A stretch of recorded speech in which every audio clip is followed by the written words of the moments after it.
All right, and we are live. What's up, guys? Welcome to Fed It. Today, we're going to be talking about the Breonna Taylor case, guys. I got a new intro for y'all, added some things to it. I'm giving a debut it right now for you guys. Let me know what you guys think. Shout out to Agent Fit for making this thing happen for me. I was a special agent with Homeland Security Investigations, okay, guys? HSI. The cases that I did mostly were human smuggling and drug trafficking. No one else has these documents, by the way. Here's what FedEx covers.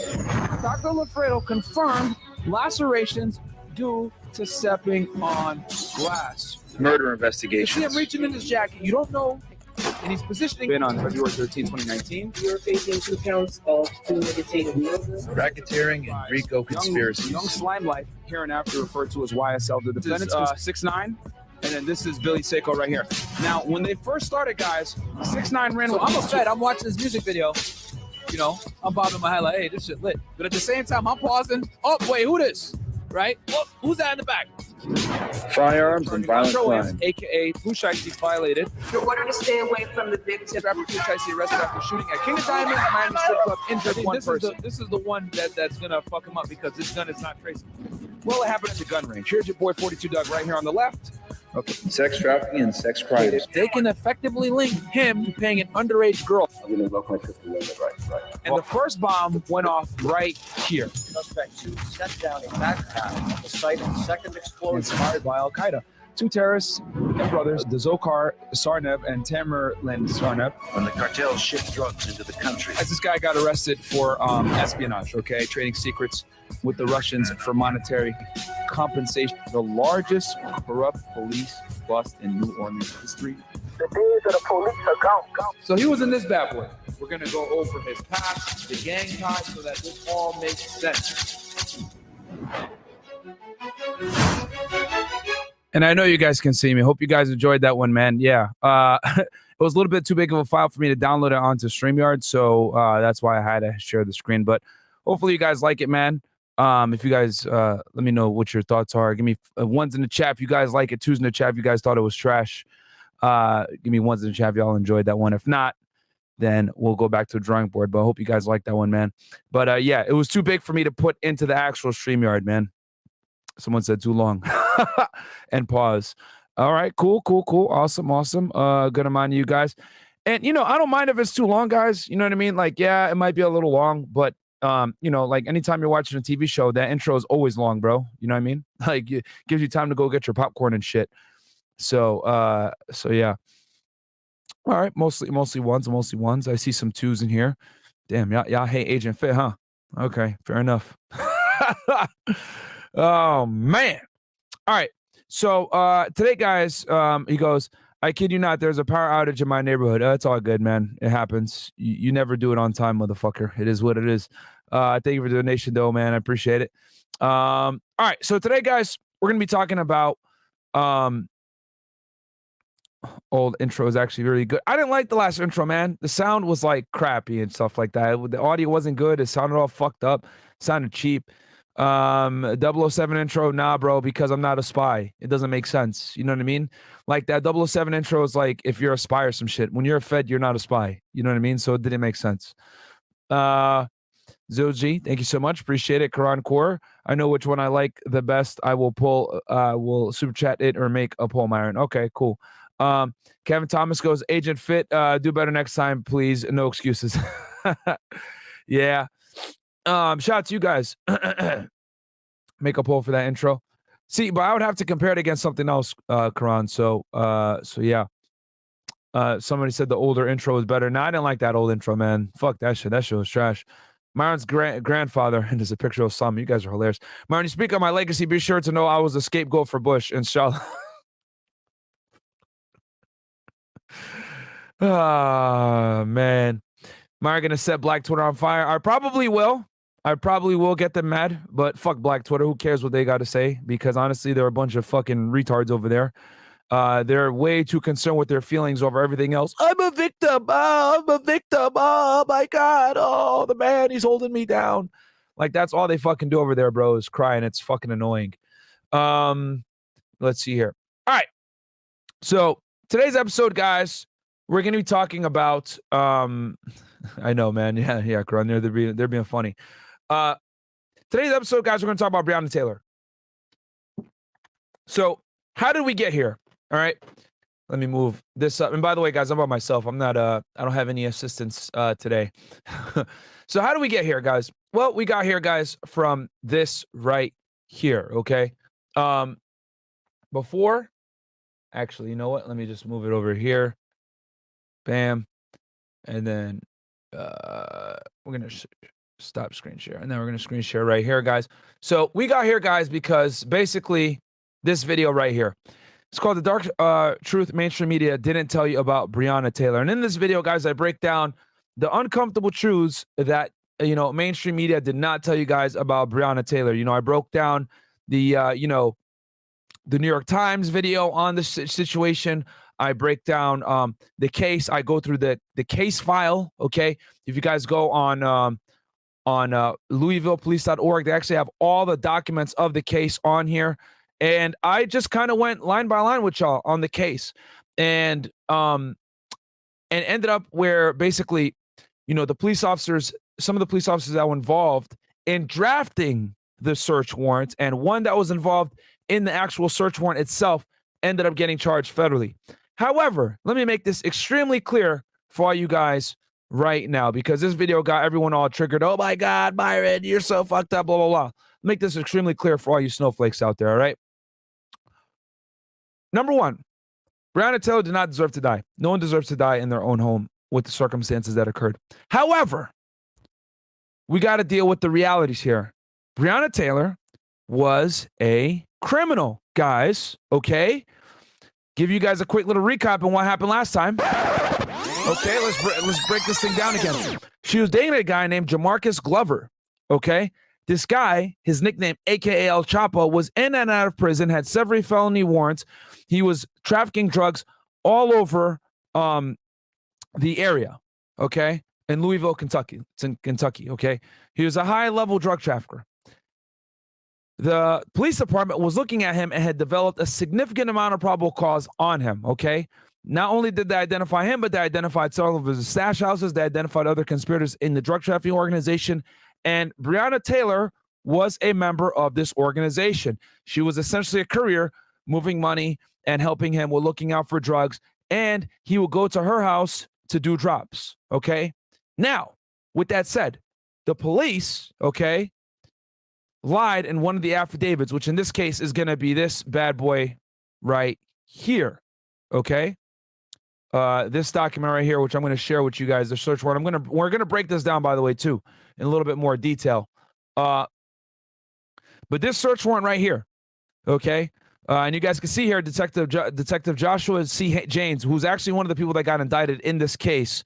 In this search warrant, apparently, some of the stuff here was not factual. Okay, now here's the thing I want to say. How the hell am I going to know that, right? If I read from all the other stuff that I read in this case file, which this is an extensive case file, by the way, guys. This is page 135. Look at all this paperwork here, right, that they had on Jamarcus Glover, right, where they identified jail calls. They identified Breonna Taylor on the phone calls, talking to him, talking about hiding money for him, his drug trafficking proceeds, bailing him out of jail, okay? There was an extensive investigation on Breonna Taylor. So though she did not deserve to go the way she did, there is no disputing she was 100% a member of this drug trafficking organization and was a criminal, guys, okay? And not to mention, don't forget that the police got onto her originally because she rented a vehicle, okay, that led to the death of an individual, okay? That's how this all started. That's how they even got a hold of her. Since 2016, they were looking at her, okay? A guy was gunned down, right? That was involved in criminal activity. And the vehicle, right, the suspect vehicle that was used to kill that individual was rented by Breonna Taylor, okay? And she was boyfriends or a girlfriend of Jamarcus Glover, who was a drug trafficker guy, a drug trafficker, higher level, was driving interstate to procure the drugs and coming back to Louisville to distribute, had several trap houses under his control, and she was helping him throughout the way. They observed her on surveillance. They observed her on poll cameras. They observed her being a lookout. They observed her holding money onto him. They have jail calls, everything. She was a criminal. Fuck your feelings. Period. She was a criminal. Does that mean she deserved to die? Absolutely not. However, we're not going to sit here and make her a saint like the rest of mainstream media wants to do anytime someone is killed. Listen, man, if you're a criminal, you're a criminal. All right? That does not mean you deserve to die. However, we cannot sit here and not call a spade a spade. She was a criminal, guys. All right? And this entire case file shows that. Overwhelmingly, by the way. If you guys watch that breakdown, this breakdown was how long? For almost 5 hours long. I go through the whole case. I go through a significant amount of the case is going through the jail calls between her and Jamarcus Glover. That in itself is ridiculous. They talk about criminal activity in detail on the jail calls, guys. On the jail calls. They have the transcripts in here. All right? And the scary part is they don't even have all the calls on here. All right? But this is all the stuff that they had on her. All right? So, the search warrant, right? If you draft up, and I talked about this in detail, but let me tell you guys what a search warrant is. Basically, a search warrant is when you search a residence, okay, you have to write something called an affidavit in support of a search warrant, okay? That affidavit, guys, is administered under oath. You have to go to the judge and swear everything in the affidavit is true and correct to the best of your knowledge, okay? And if it's not accurate or stuff isn't true or correct, right, and you willfully, right, and you willfully omit information or you lie, yes, that is perjury. That's a lie. You deserve to go to jail 100%. I'm not saying that the officers that perjured the search warrant here didn't deserve to go to prison. But what I am saying is that she was 100% a criminal, okay? It's just that these officers did a sloppy job of doing this case and getting the paperwork correctly, all right? So, okay. So let me hit some of these. Let me make sure I don't miss anything here, guys. And I appreciate all the support, by the way. Michael Meestroke with the super sticker. Thank you so much. $2. And then we got here. And guys, I'm doing this bad boy alone, by the way. So, you know, bear with me here. And then we got James Castillo goes, big shout out from Des Moines, Iowa, brother. Thank you for being transparent with all you do. You're the big brother I never had. I got you, my friend. Shout out to all my young guys, man. I probably got my brother is right around your guys' age. If you're like 19, 18, 20, 21, 22, my brother's right around your age. So I get it. Can we get a new intro with Big Mo for the late night? Yeah, you know what, guys? We are working on that. We just need Mo to lose weight. But he's working on it heavy. Don P, super sticker. Thank you so much. I appreciate that greatly, my friend. And let's see here. And I could see people already getting, you know, in their feelings. Oh, yo, bro, Myron. Oh, Breonna Taylor. Well, you know, again, like I said, guys, she's not a bad human being or deserve anything bad to happen to her. But we cannot sit here and lie and be like she was an angel. She was a criminal, guys. She was a member of drug trafficking organization, and she had a pretty important role for her guy, Jamarcus Glover, a.k.a. El Chapo. Yes, that was his nickname, guys. El Chapo in the streets. Can you do the starved Illinois murders from 1960? I guess I could look into that. You look more jacked than usual on your IG story today. Are you putting on more masks now? I'll pause myself. No, man, I'm just leaning out a bit. You know, it's amazing how, you know, getting lean will create the illusion of size, my friend. So that's really what it comes down to. And yeah, guys, do me a quick favor. Like the video. So, okay.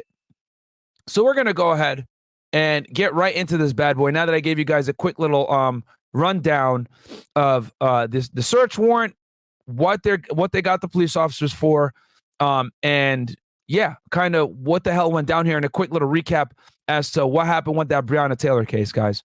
All right, so we're gonna go ahead and pull up the USDOJ press release, guys, because as you guys know, the Fed went ahead and arrested a couple of the officers that were involved in this, right? USDOJ press release. Give me 1 second, guys. Breonna, right? And they made a big deal about this. This is obviously a big deal because, as you guys know, when this originally happened back in March in 2020, the whole country went wild, man, in 2020. All right. So I'm going to go ahead and share screen here. Give me 1 second, guys. Like I said, I'm doing this bad boy by myself. So this is it. Louisville, Kentucky, police officer charged with federal crimes. So this was the actual press release from the Department of Justice, okay? And this is the Attorney General here, okay, making this announcement.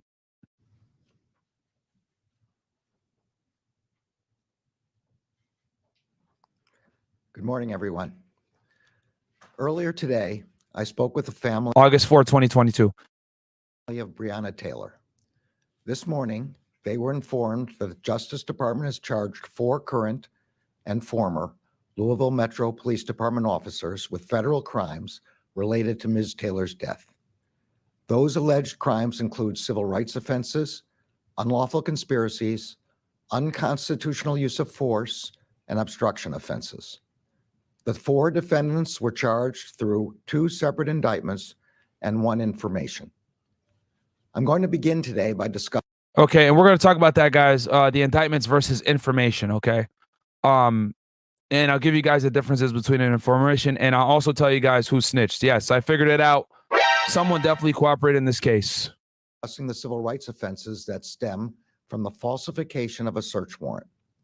We allege that these offenses resulted in Ms. Taylor's death. These charges focus on the conduct of the Louisville Metro Police Department's place-based investigations unit. In the first indictment filed today, we allege that in early 2020, that unit was investigating suspected drug trafficking in the west end of Louisville. On March 12, 2020, officers from that unit sought 5 search warrants they claimed were related to the suspected drug trafficking. 4 of those warrants targeted properties in the West End where that activity was allegedly occurring. Now, those were the trap houses that I told you guys about before. Okay, those and it wasn't like they had overwhelming evidence, guys. When we read through that case file, y'all saw it. They had been observing drug trafficking activities. They had done seizures. They knew these houses were involved in firearms and drugs, and they actually seized the drugs and they seized guns from these residences. A 5th search warrant was for Breonna Taylor's home, which was approximately 10 miles away from the West End. The federal charges announced today allege that members of the place-based investigations unit falsified the affidavit, AKA PBI, as you guys see it in the documents. PBI. It was a basically, like, think of it as like a criminal investigation team set up purposely for high-risk areas in Louisville. used to obtain the search warrant of Ms. Taylor's home, that this act violated federal civil rights laws, and that those violations resulted in Ms. Taylor's death. Specifically, we allege that Ms. Taylor's Fourth Amendment rights were violated when defendants Joshua Jaynes, Kyle Meany, and Kelly Goodlatte sought a warrant to search Ms. Taylor's home knowing that the officers lacked probable cause for the search. Now, I want to make this extremely clear for all the low IQ people out there that don't understand the difference here. They went after the officers that drafted the search warrant, okay? The only, and if I'm not mistaken, I don't think any of these officers that hit the house, okay, were actually the ones that drafted this search warrant as well, okay? So, and they weren't even, like, the main guys that were shooting, okay, the main officers that were shooting, they weren't necessarily the ones, okay, that drafted up this warrant. So they're going after the guys that wrote this warrant and were involved in drafting it and everything else like that and lying, all right? So, like, one of the main officers that got involved in the shooting, John Mattingly, for example, the one that got shot in the leg and then shot back and actually shot Breonna Taylor, he didn't get indicted in this, okay, because he was not involved in the drafting of the warrant, okay? Now, one of the officers that was involved in this shooting did get indicted, and he actually was charged by the state, okay, for wanton endangerment, which is basically like reckless and disregard, because he was shooting at the house from outside. He basically took like a tactical edge and he started shooting at the house from the side, which I'll show you all that here in a little bit. And I'll pull up that video just so you guys kind of get a better visual representation of what the hell is going on here. We allege that the defendants knew the affidavit in support of that warrant contained false and misleading information and that it omitted material information. Among other things, the affidavit falsely claimed that officers had verified that the target of the alleged drug trafficking operation had received packages at Ms. Taylor's address. In fact, defendants Jaynes and Goodlatte knew that was not true. We further allege that defendants Jaynes and Meany knew the search warrant would be carried out by armed LMPD officers and that conducting that search could create a dangerous situation for anyone who happened to be in Ms. Taylor's home. As outlined in the charging documents, the officers who ultimately carried out the search at Ms. Taylor's apartment were not involved in the drafting of the warrant and were unaware of the false and misleading statements it contained. When those officers executed the search warrant, See what I mean? So the people that wrote the warrant, guys, are not necessarily the same people that executed the warrants, okay? So I want to make that very clear because a lot of people tend to think, oh, they went ahead and charged the guys that actually shot Breonna Taylor. No, they did not. They went after the people that wrote the search warrant for her house that led to the shooting of Breonna Taylor, which is a very important distinction, guys. Ms. Taylor was at home with another person who was in lawful possession of a handgun. When officers broke down the door to Ms. Taylor's apartment, that person, believing that intruders were breaking in, immediately fired one shot, hitting the first officer at the door. The person that fired that shot was her boyfriend, okay, Kenneth Walker. However, let me make this extremely clear. Kenneth Walker is also a criminal, guys. They found evidence on his phone that he was setting up to rob people, and he was also a drug trafficker as well, selling weed, Molly, coke, and he was also basically he was kind of like, how do I say this? He ripped a lot of drug dealers. Okay, so he wasn't a saint either. All right, and then also I want to make this also very, very clear. When they arrested him, I played this in my other video. When they originally went up and grabbed him and said, "Hey, who shot the shot?" He said Breonna shot the shot. Now, I don't want to get into conspiracy theories or anything like that. Okay. But it's extremely strange how when she walked out of the room, he was right next to her, all right? And he was walking behind her. Now, granted, they were sleeping in her house, but that would be weird for him to be standing right behind her like that. But he was the one that shot with her in front of him. Because keep in mind, she was in front of him, he was behind her, and she took all the bullets when he shot that shot. So what I'm thinking, honestly, is that potentially, not saying that she did, but it is possible that she could have been the one that shot the shot because that would make more sense from a logistical standpoint, okay? Why would you be behind someone knowing that you have the firearm and you could potentially hit the person that's in front of you? It just doesn't make sense, okay? Especially as the individual to be the guy. So let's keep playing. 2 officers immediately fired a total of 22 shots into the apartment. Those shots hit Ms. Taylor in the chest and killed her. We allege that the defendants knew their actions in falsifying the affidavit could create a dangerous situation, and we allege these unlawful acts resulted in Ms. Taylor's death.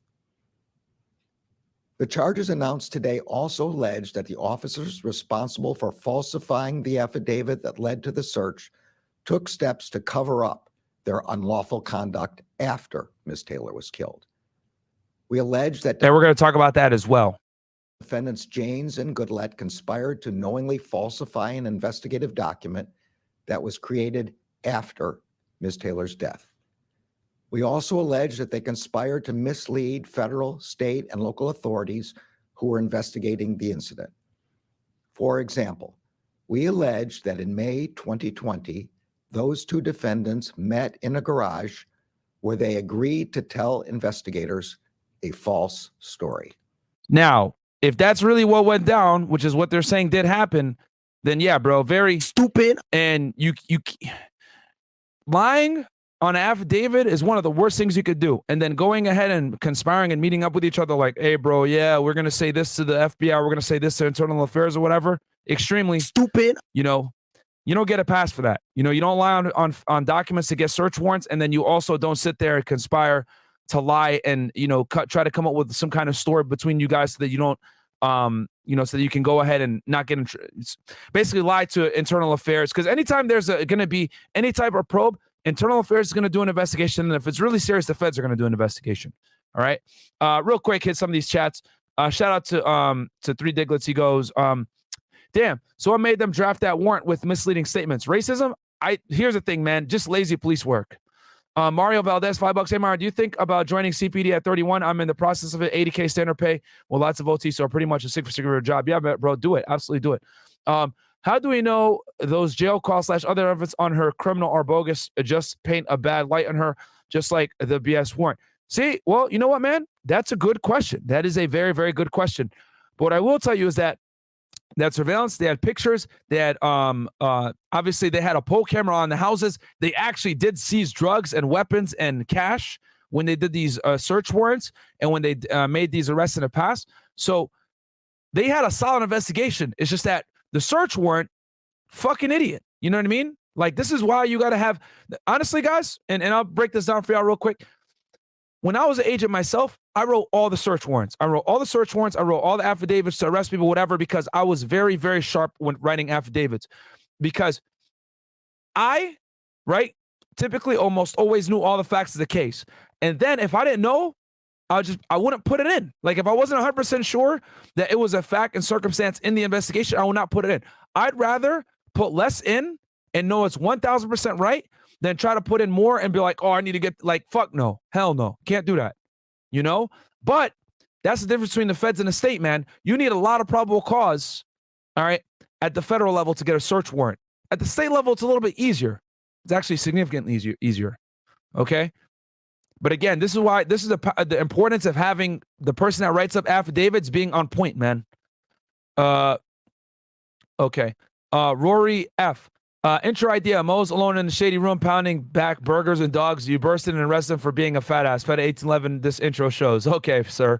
Thank you for that. You guys are very funny. I think we're caught up here. Chris is not here. What the fuck? Hey, Myron has been lurking ever since you were introduced on Rule Zero back in the day. So everything that's happened since then, hope all is well. Thank you very much. Chris is not here. $5. Haitian Jack, since you live and I'm from here, can you do Willie Falcone and Sal Moguda? Yes, I will do the Mafia as well, man. Don't worry. I will definitely do the Mafia. That's coming. I know you guys like La Cosa Nostra. Did Christina leave? No, guys. Christina is she's feeling better now. She just got sick, guys. She was up in Boston and she got sick. So she's finally doing better though. All right.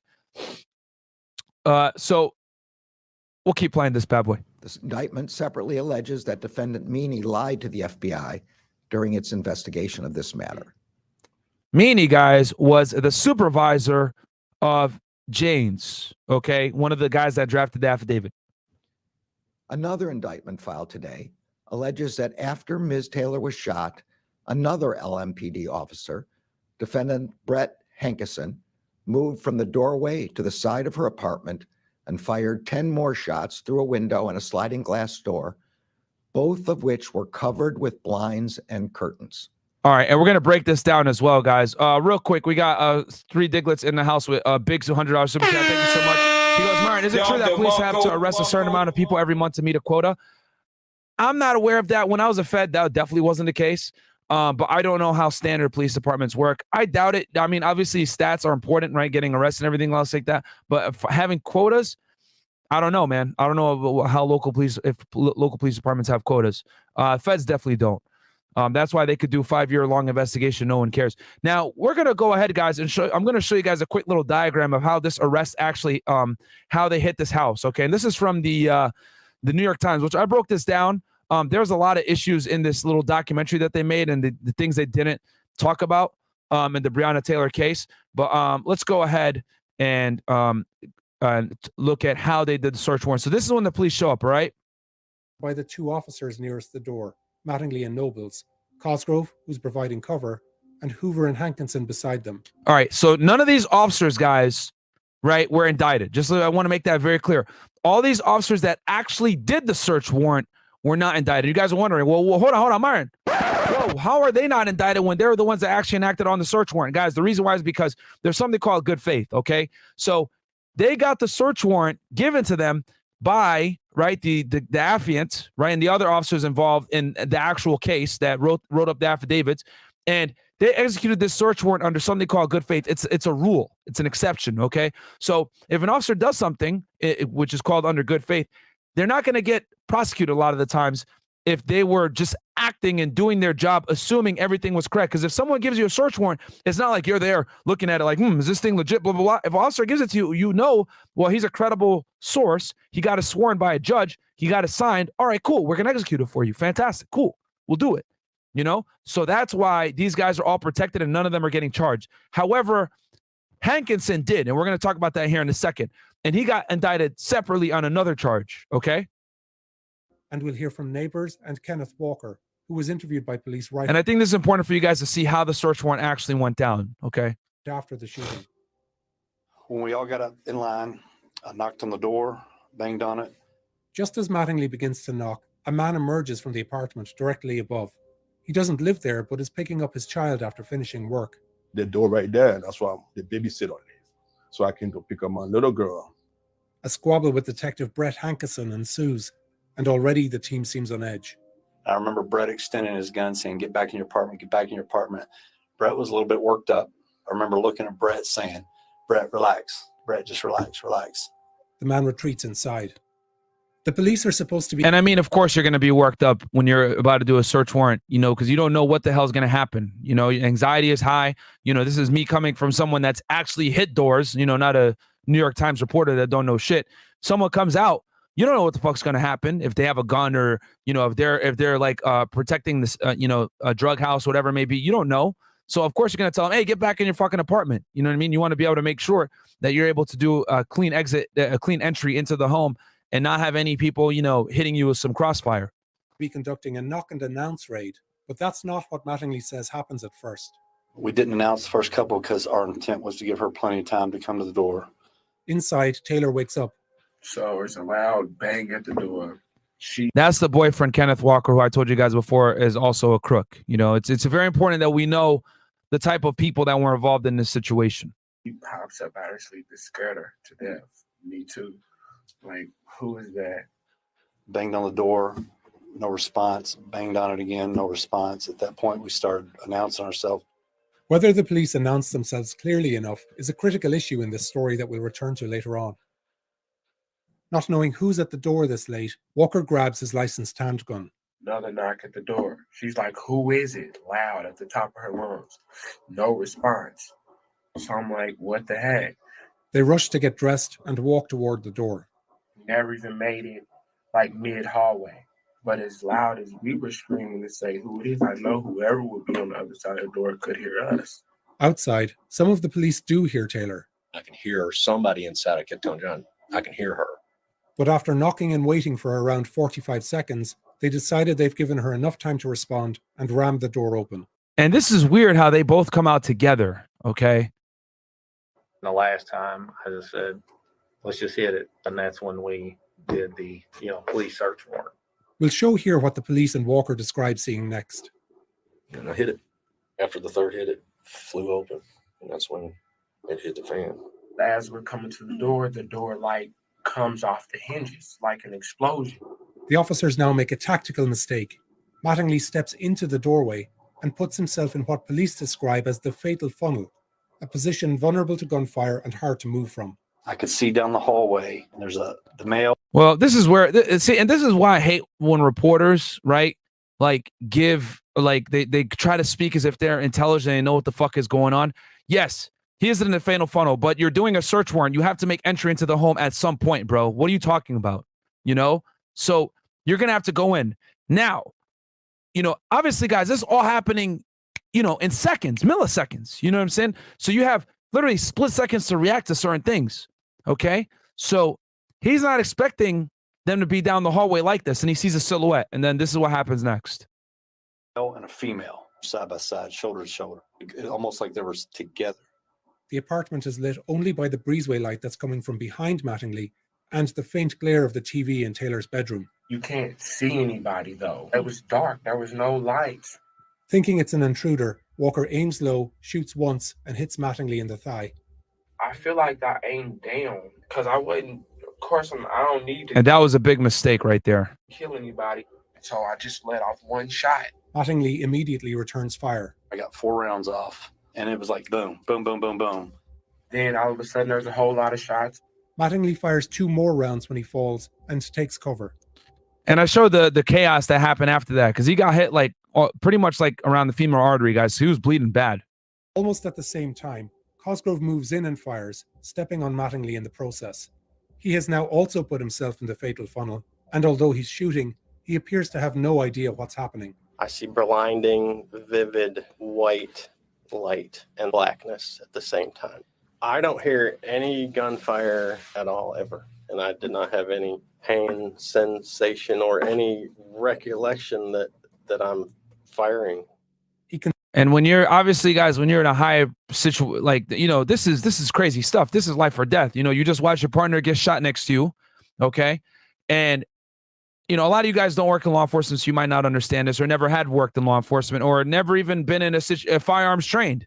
You know, this is life or death. Okay. So he sees a partner go down, get shot in the leg, bleeding out. So he gets in there and he starts firing as well. Adrenaline is hitting him. You know, he's trying to keep his partner from getting killed. Continues shooting blindly until he runs out of ammunition, a total of 16 rounds. If you told me I didn't fire a gun, I'd be like, okay, I believe you. In response to Walker's shot, Mattingly and Cosgrove together fire 4 shots into a chair, cupboards, and a stove in the kitchen. 2 bullets go into the ceiling and pass through the living room in the apartment above, where the man, his 2-year-old daughter, and babysitter waited. 3 more shots go into the living room wall to the right. And the officers fire 13 rounds down the hallway where Taylor and Walker stood. Taylor is shot 6 times on both sides of her body, in the abdomen and chest, her arm and leg, and twice in her foot. The shot in the chest is what killed her. These 2 officers fired 22 rounds in less than a minute. An FBI ballistics report found that both of them shot Taylor, and that one of the 16 rounds Cosgrove fired was the lethal bullet. We both dropped. That hit her in the chest. But I just hear her screaming, you know. And thinking they're under attack, some of the officers flee when they hear a pause in shooting. Okay. So now this is where one of the guys that got indicted, guys. Now you guys saw how the search went. Okay. This is what prompts Hankison to do what he does here in a second, who was charged in the situation. He was the only person that actually hit the house that was charged in this federal indictment. Okay. Little bitty moment of no shots. I was like, here's the time to go. And then it all started up again. We don't know the precise sequence of events, but Detective Hankison runs to the front. I can hear the firing as I'm making the corner. I can see the flashes, the muzzle flashes. But the only ones shooting are police. Even though see, but he doesn't know that. Okay. He doesn't know that it's only the police shooting. He thinks that when the gunfire is going on, guys, you don't know. You're just like, oh shit. Now, what he did here, probably very stupid. You know what I'm saying? I'm going to just be honest here. This was not a smart move, but I can see why he did it, but it was not a smart move. And you're going to see here in a second. All the curtains are drawn. Hankison blindly fires 5 bullets through the patio windows. My only option was to return fire, and I did that to the muzzle flashes. He moves and fires 5 more rounds through the bedroom window of Taylor's sister, who isn't home. 2 bullets fly over Walker and Taylor, but none hits them. Bullets that go into the living area pass over Taylor's sofa and kitchen table and smash her clock. 3 penetrate the wall and enter her neighbor's apartment. Those bullets also smash the kitchen table, hit a wall, and shatter the patio doors at the rear. So yeah, so his mistake was he thought that he was like taking a side shot to flank and shooting them from the side, but he didn't realize that he wasn't even close. Okay. And his mistake was thinking that the shots that the police officers were shooting were the shots coming from the aggressors. Okay. Because remember, guys, this is all happening crazy. You don't know who shot what. Like when you hear gunshots, you don't know, is that my guy shooting? Or is that the bad guy shooting? It's fucking pandemonium. All right. Now, am I giving the police officers here a pass? No. But what I am telling you is that when you hear the shots going off, you don't have time to sit there and think like, who shot this shot? Was it this person that shot this shot? Was it this person that shot this shot? It's very easy for people to sit back on Monday morning quarterback and be like, well, actually, sir, it was your own guys that shot the shot. You don't fucking know that at the time. All right. Police officers are never judged in 2020 hindsight. They're always judged on what they knew at the time based on the facts known to them. All right. So, okay, based on like what he knew, what he did could be seen as reasonable. Okay, could be. All right. Now, would have I done that? No. Do I think what he did was dumb? Yes. But I can see where he was coming from. All right. I can see where he was coming from because, again, you can't judge police officers on 2020 hindsight. I'm judging him off the facts that he knew, what he heard, what he saw. He sees one of his people go down, bleeding out. He goes to the side. Obviously, he's like, yo, we got to get rid of this guy that's shooting at us. Okay. So he fires into the house from a flank position, thinking that he's doing something, but he wasn't. All right. A pregnant woman, her son, and partner were home. Hankison has been charged with wantonly endangering their lives. He was charged and found not guilty, guys. All right. That's also very, very important. And for the idiot, somebody said, stop the bias, Myron. Bro, see, this is what I'm talking about. This is why, like, when I talk, tactical training, firearms, anything like that, you need to get out of your normie mind and understand that I'm speaking to you from a law enforcement perspective and telling you how police officers think when they're engaging in use of force situations. Of course, you're going to say some stupid shit like that, saying you're biased. No, I clearly told you what he did was not smart. However, I can see why he did what he did. And then on top of that, keep in mind, he got charged and the charges, he got acquitted. Okay. So what does that tell you? That tells you right there, right? Tells me as well that the jury could not convict him because clearly what he did was justified when all the facts came out according to the jury. So they didn't even convict him. All right. I'm telling you how police officers deal with threats. All right. In total, the police fire 32 bullets, penetrating almost every room in Taylor's apartment. They hit saucepans, cereal boxes, and smash into her shower. They puncture shoes, shatter cleaning equipment, and land in her sister's clothing. And 3 minutes after police came to search her home, a fatally wounded Taylor is lying on the ground. I'm just panicking and I'm telling somebody, I'm yelling help because she's right here bleeding and nobody's coming, and I'm just confused and scared, and I feel the same right now. That's Kenneth Walker right there, the boyfriend talking to internal affairs investigators. That's it. Months later, when Attorney General Daniel Cameron presented the charges against Hankison and said that Mattingly and Cosgrove's actions were justified, he emphasized. So, and everyone got mad as well when they didn't charge the officers that shot and killed Breonna Taylor. You know, they only charged Hankison, the guy that ran on the side and started shooting. So let's go back to the DOJ press release here. So now we know where Hankison was shooting from, so you guys have a better representation.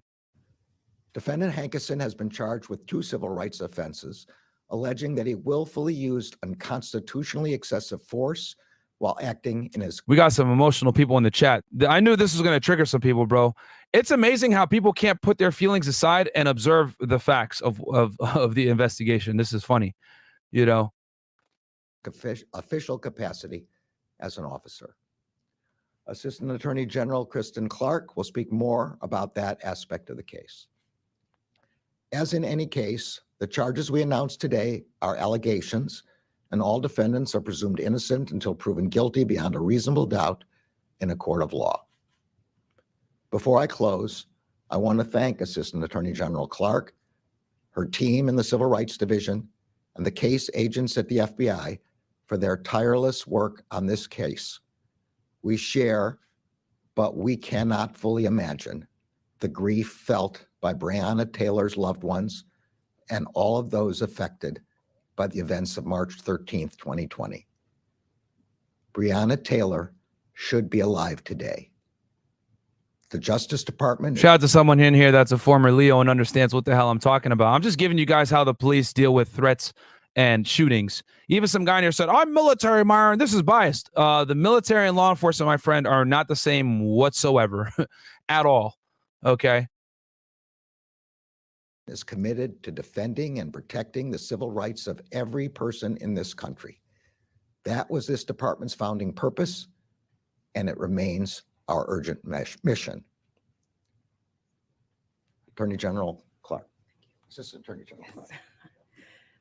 Since the founding of our nation, the Bill of Rights to the United States Constitution has guaranteed that all people have a right to be secure in their homes.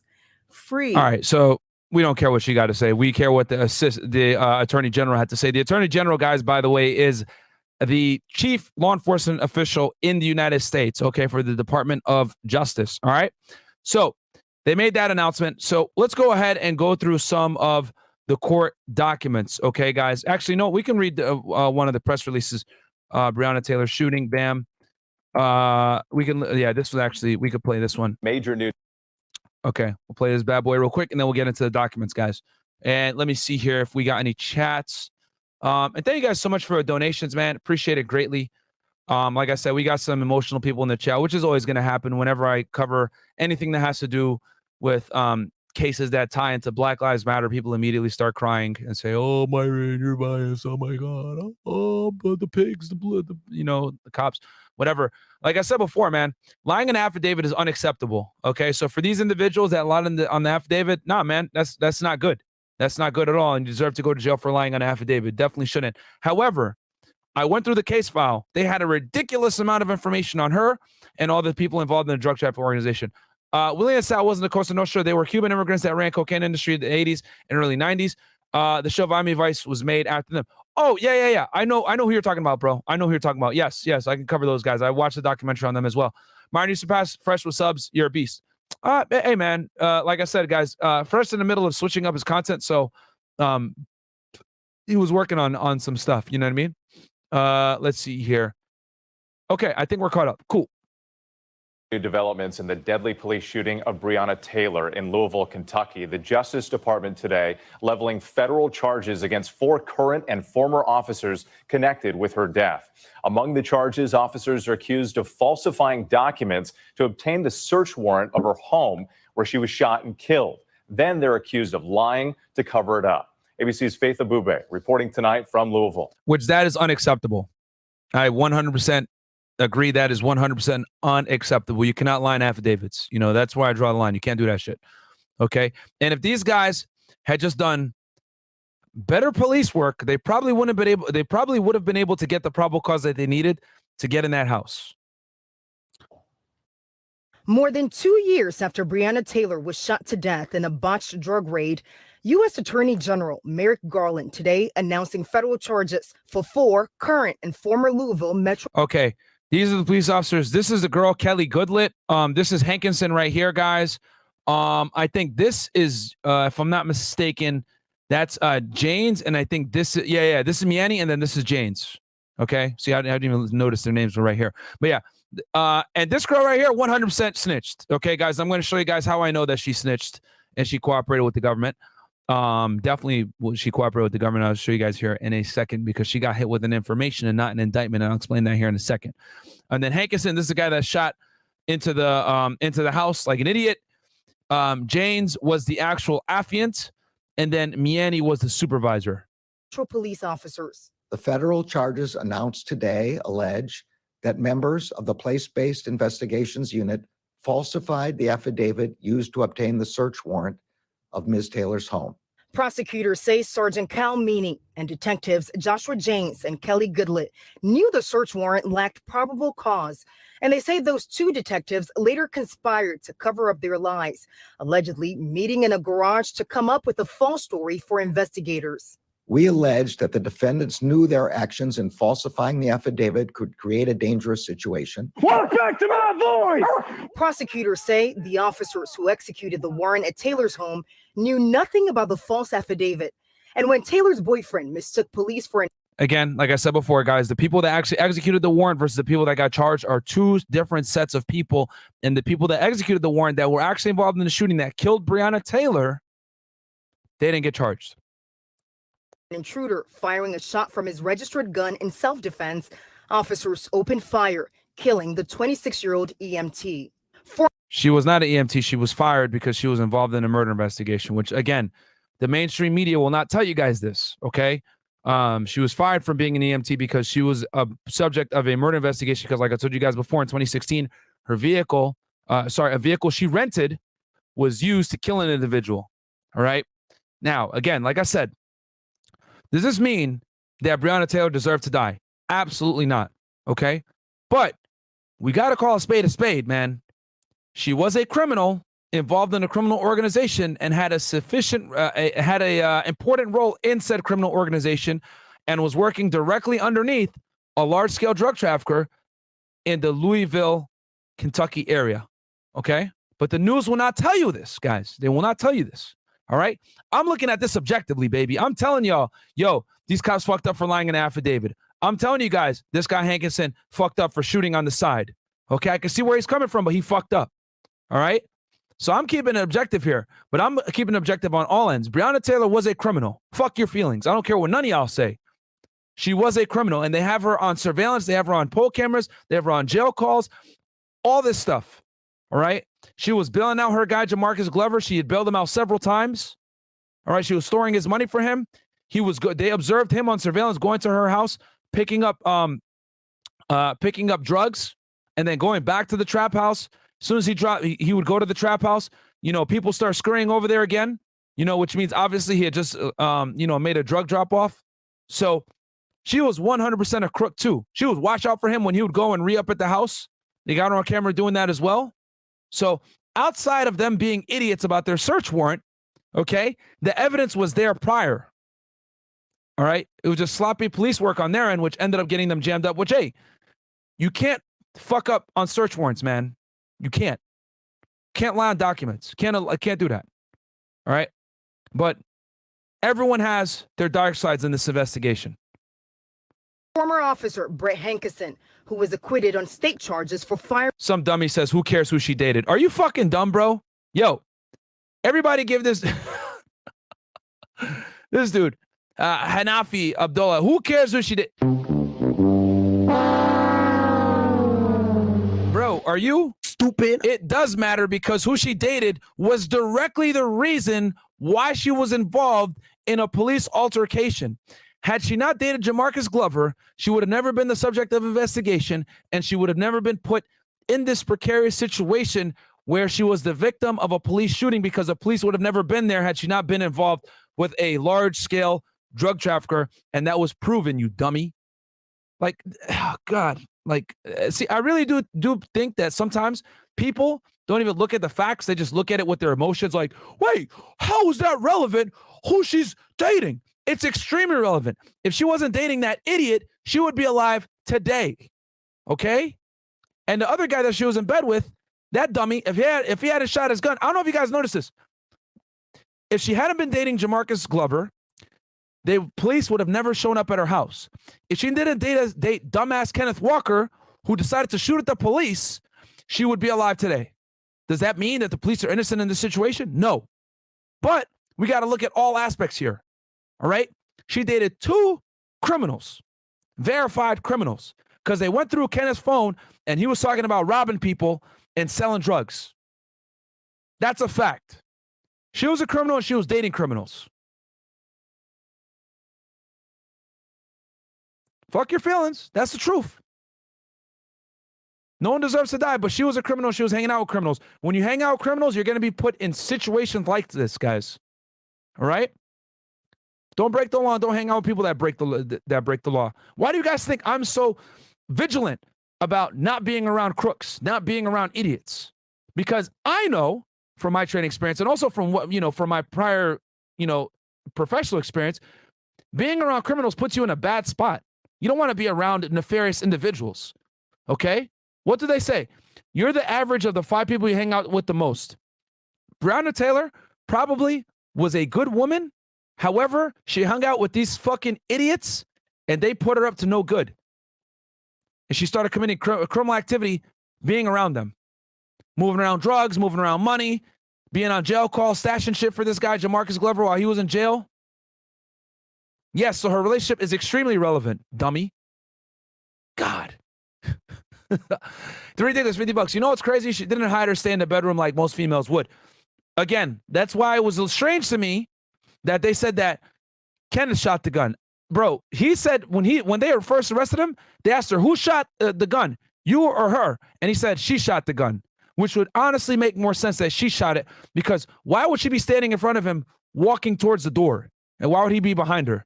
So I wouldn't be surprised if she was the one that shot the gun, but who knows? We don't know. We don't know. Okay. Any other chats here? Pookie and Ray Ray-ish, my 2 cents. Yeah, man. They were 100% Pookies and Ray Rays. Don't hang out with criminals, guys. Don't hang out with criminals. Emotions should not be incurring a chat room full of males. Facts. Yeah, people are emotional right now, bro.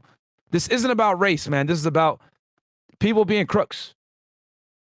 I don't want to hear nothing about Myron, you're biased, da, da, da, da. I break down cases on all races. Where were you guys crying about when I was breaking down a case on the Colombians, drug trafficking with Pablo Escobar, huh?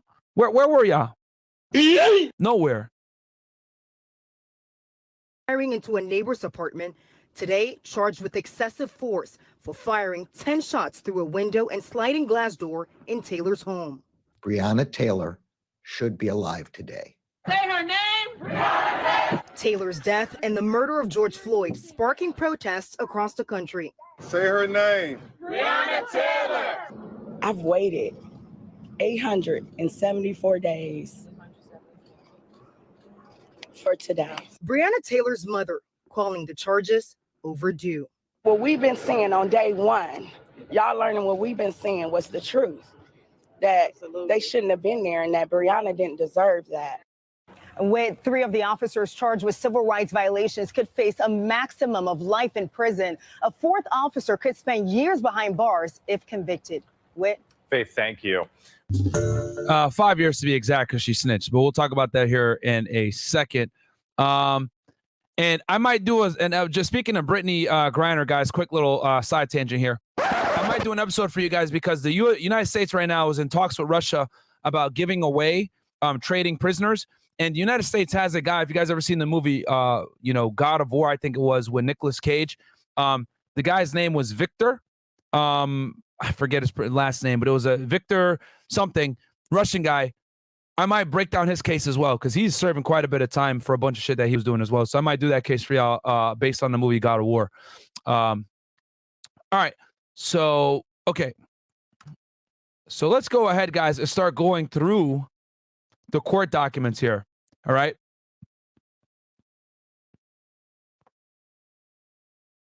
All right. So we're going to go through here.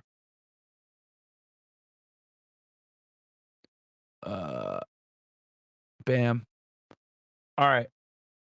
So here, guys, is the indictment on the first 2 individuals. Okay. Joshua Jaynes and Kyle Meany. Okay. Now, you guys are, I'll break down real quick what an indictment is for you guys, for the new viewers that may or may not know.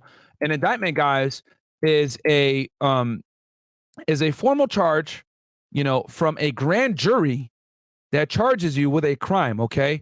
And this, whether it's state or federal or whatever it may be, indictment documents look different depending on whether it's state or federal, but the federal ones look like this. It always goes United States District Court. In this case, this is the Western District of Kentucky at Louisville. Okay. And this is the indictment right here.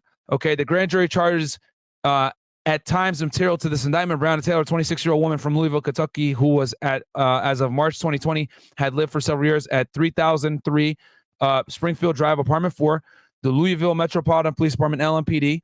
In late 2019, formed a unit called Place-Based Investigation, PBI. In early 2020, PBI was investigating alleged narcotics trafficking that was centered in the West End area of Louisville, approximately 10 miles away from Taylor's home. And, hold on, guys. Can't see. Hold on, my bad. Let me hit stop screen. My bad, guys, my bad. Right here. Bam. Okay. And let me go ahead and enlarge this for y'all real quick. Okay. So here's the 2 defendants. Okay, so one more time. Western District of Kentucky at Louisville, United States District Court, United States of America versus Joshua Jaynes and Kyle Meany. Just so you guys understand, Joshua Jaynes and Kyle Meany were the 2 officers that pretty much were mostly involved in drafting up the search warrants, okay? And as you guys can see, the search warrant is this right here, okay? You can see it right here. Detective Joshua C. Jaynes. Here's the badge number 7627. This is the search warrant in contention that they're saying they lied, okay? And you guys can see Jamarcus Glover. This was another drug trafficker that was involved. Then Breonna Taylor. This is what they were trying to seize at the house, okay? And then this is pictures that they took of the home when they were on surveillance, okay? And then this is the this is more of the search warrant, okay? This is what they're trying to get. Here's the affidavit, okay? Affidavit conducted the following independent investigation. Now, this is the affidavit that they used, all right, to go ahead and get the search warrant, which they're saying portions of this were lied about, essentially, okay? Now, let's go ahead and read the indictment. And what we can do is we can actually, go back and forth between the indictment and the search warrant where they're saying that they lied, okay? So let me hit some of these chats real quick. The Louisville Police Department has information that stems from a poisonous tree. The credibility on the report that they're going off of cannot be used as credible in my eyes. Well, you got to remember, bro, that the search warrant came last. Okay, so anything that's seized after the search warrant, yes, would be bad, but everything before it can still potentially be saved. You're talking about the fruits of a poisonous tree doctrine, which yes does definitely apply, but in this case, these emotional males is exactly why our society is running amok. That's why you can't trust none of these ninjas. Yeah, you can't deal with emotional guys, man. Emotional men cause issues. They definitely cause issues. Got to be stoic. Master Skywalker goes, I've seen what such feelings can do to a fully trained Jedi Knight. Okay, thank you, sir. Oh, man, you guys are no A1 in the chat, though. I ain't gonna lie. Y'all roast these emotional people that come in here and start crying on Fedit. Okay, and then 3 Diglets. You know what's crazy? She didn't hide or stay in the bedroom like most females would. Oh, yeah, okay. Okay, okay. So let's go ahead and keep going through this document, okay? Okay, Kyle Meany was an LMPD sergeant who supervised a PBI unit. He had been employed as LMPD officer since 2013. Joshua Jaynes was a detective in the PBI unit who, as of early 2020, had worked at LMPD for approximately 15 years, okay? On March 12, 2020, PBI, using affidavits sworn by Joshua Jaynes and approved by Kyle Meany, obtained warrants to search 5 properties. These included 4 properties in Louisville's West End neighborhood that were allegedly used in drug trafficking, as well as Taylor's home at 3003 Springfield Ave, apartment 4, the Springfield apartment. Let's go ahead and hit some highlights. The primary target of the investigation was JG. The JG, guys, is Jamarcus Glover, by the way. It's funny how they don't put that in there. They don't want to put the full name. A man who had been previously arrested for committing drug offenses. Joshua Jaynes and Kyle Meany knew that the affidavit used to obtain the warrant to search Taylor's home contained information that was false, misleading, and out of date. The affidavit omitted material information, and the officers lacked probable cause for this search. Joshua Jaynes and Kyle Meany knew that the execution of the search warrant would be carried out by armed LMPD officers and could create a dangerous situation both for those officers and for anyone who happens to be in Taylor's home. On March 13, 2020, at approximately 12:45 a.m., LMPD officers who had been involved in the draft, who had not been involved in drafting the search warrant and who were unaware of the false statements contained therein, executed the warrant at Taylor's home, which we broke that guys down earlier when I showed you guys the the New York Times visualization. When those officers broke down the door to the apartment, a guest in Taylor's home, KW, who was Kenneth Walker, her boyfriend, believing that intruders were breaking in, immediately fired 1 shot with a handgun that he lawfully possessed, hitting the first officer at the door. 2 LMPD officers immediately fired a total of 22 shots in the apartment, and one of those shots hit Taylor in the chest. A third officer moved from the doorway to the side of the apartment and fired 10 more shots through a window and a sliding glass door, which were covered with blinds and curtains. And that was Hankison, guys, who I showed you guys this picture earlier. Taylor died from the gunshot wound to her chest. Okay, so they go here. The grand jury further charges count 1. Okay, deprivation of rights under color of law. So let me break this down, guys. What they went after these police officers for were civil rights violations, okay? And typically this is what happens with public officials, police officers, etc. They go after them for civil rights whenever there's a blunder like this to this degree where people are hurt, people are killed, or rule of color of law is used to commit crimes or, falsify records, whatever it may be. So since they were acting under the color of law, and there were police officers employed as police officers at the time, the feds could come after them for civil rights violations, okay? On or about March 12, 2020, in the Western District of Kentucky, Joshua Jaynes and Kyle Meany, while acting under the color of law and while aiding and abetting each other and other officers, willfully caused Breonna Taylor to be deprived of the right, secured and protected by the Constitution and laws of the United States, to be free from unreasonable searches and seizures. And you guys, as you guys know, the Fourth Amendment, protects your right to privacy, obviously. Specifically, Joshua Jaynes drafted and swore a warrant affidavit for Taylor's home, knowing that the warrant would be executed by other armed LMPD officers and knowing at the time that the affidavit contained false and misleading statements, omitted material information, relied on stale information, was not supported by probable cause. Kyle Meany approved the warrant affidavit for Taylor's home, knowing that the warrant would be executed by other LMPD officers and knowing at the time that the affidavit contained false and misleading statements. So, guys, what do they mean by this, like Jaynes and Meany, etc.? So Jaynes, guys, more than likely was the case officer on this investigation, okay? He was the main case officer. Meany was a supervisor. Anytime you write a report, a search warrant, whatever it may be, you got to give it to your supervisor first. Then they're like, all right, this is good. Then you send it over to the judge to get signed, okay? So that's why they're going after Meany, as well as Joshua Jaynes. Okay? The offense involved in using the use of a dangerous weapon resulted in Taylor's death, all in violation of Title 18 United States Code, Section 242 and B. Okay? Charge 2.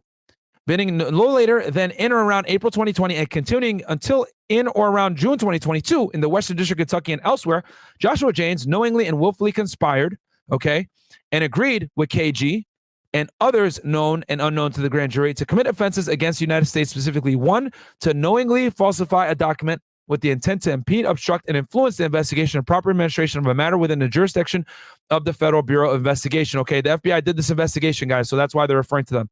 A federal agency in violation of Title 18 USC 1519, and to knowingly engage in misleading conduct toward another person with the intent to hinder, delay, and prevent the communication of information to federal law enforcement. Okay? Officer and judge relating to the commission of a possible commission of a federal offense in violation of 18 USC 1512. Okay? So now they're going to go ahead and talk about the matter and means and object of the conspiracy. Okay, guys? And for the purposes of the U.S. Conspiracy, guys, when it comes to the feds, the conspiracy is nothing more than an agreement made between 2 or more persons to commit a crime and then an overt act to commit said crime, okay?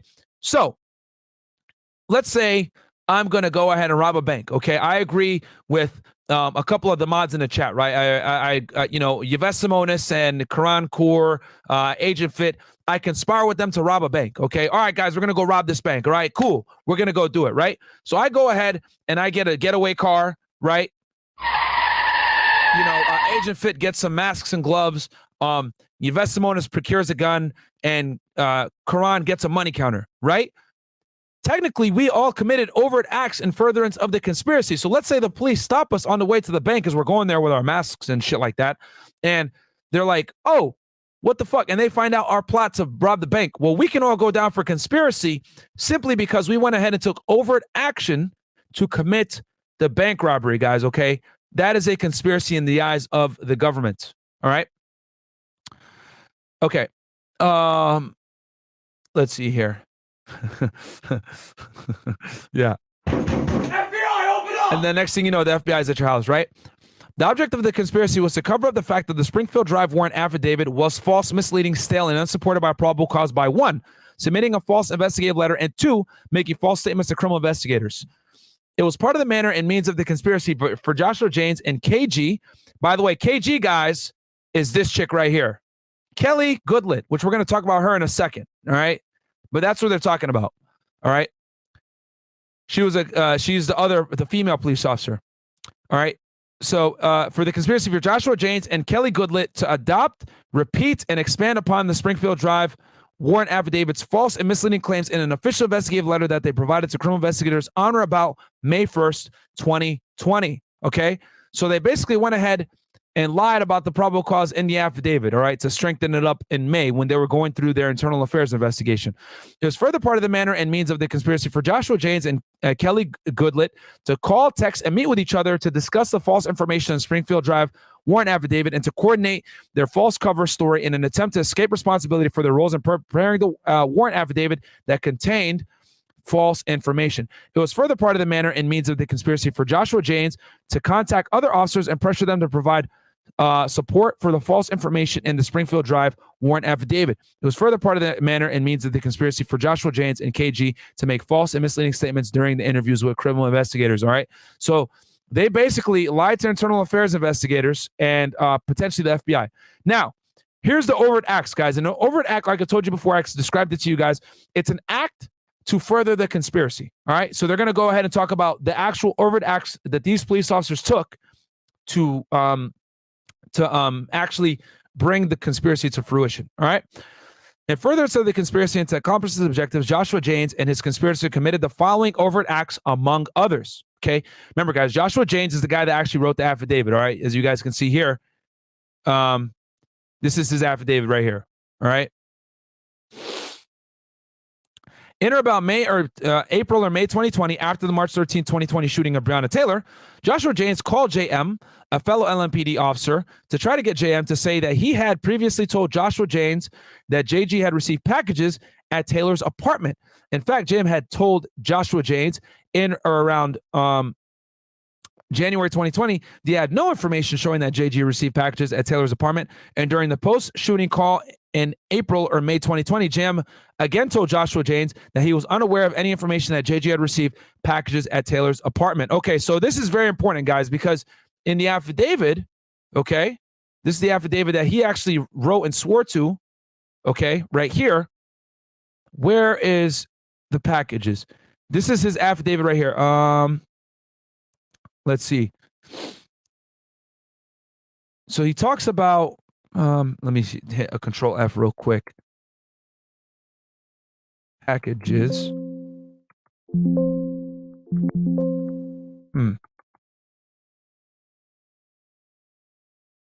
Was right here. Is page 135. All right, so let's go back. See, I hate state search warrants, guys, because they're never written well. It's like 1, 2, 3, and it's all like, oh man, this search warrant is giving me a headache just from looking at it. Well, y'all can see it. This is the affidavit, right? It's in there somewhere. And you guys may be able to find it faster than me. But let's keep going. All right. After having been told by 2 officers from Shively Police Department in April 2020 that JG had not received packages at Taylor's home. Oh, JG, guys, by the way, is Jamarcus Glover. All right. Joshua Jaynes wrote in an investigative letter that he had verified through JM of LMPD, who had contacted the Postal Service, that JG had been receiving packages at 3003 Springfield Drive, apartment number 4. Okay. And that is going to be right. Let's see here. Okay. Well, let me highlight this. God damn it. So you guys can see poll camera. Detectives observe Adrian O. Walker in cooperation. Nope. Possession of firearm. No. So they saw him with the car. These are his pending cases. Line 6. Okay, so Affian has conducted surveillance multiple times on site near the physical location.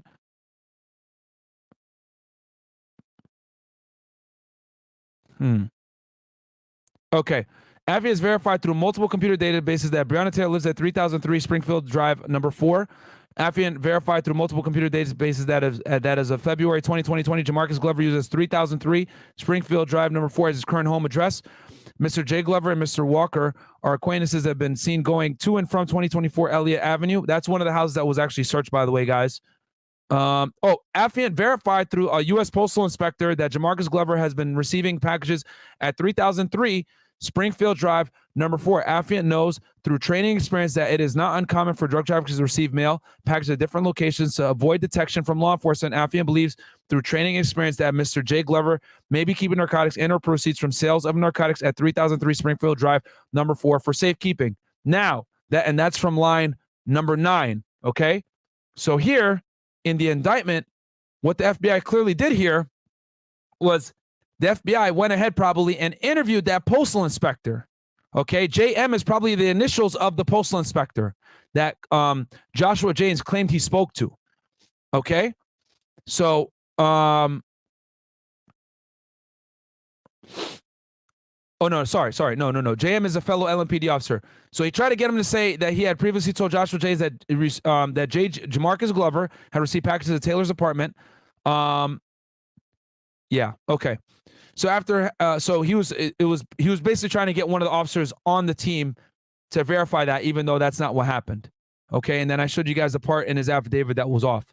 After having been told by 2 officers from Shively Police Department in April 2020 that JG had not received packages at Taylor's home, Joshua Jaynes wrote in an investigative letter that he had verified through JM of LMPD, who contacted the Postal Service, that JG had been receiving packages at 3003 Springfield Drive, number 4. And we just read that on a paragraph. That was paragraph 9, if I'm not, no.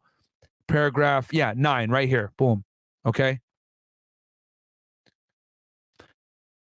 In or around April 2020, Joshua Jaynes, and KG, including the investigative letter, the misleading claim that a detective was able to verify through clear law enforcement database that as of February 20th, 2020, JG used 3003 Springfield Drive as his residence. Joshua Jaynes and KG both knew at the time that this statement was misleading because, as they knew, JG did not live at 3003 Springfield Drive in February 2020. Okay, and this right here, guys, is right here.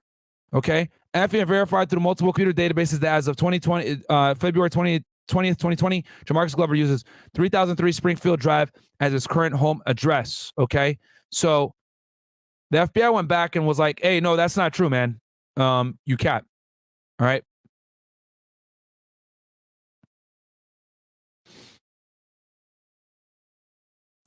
All right.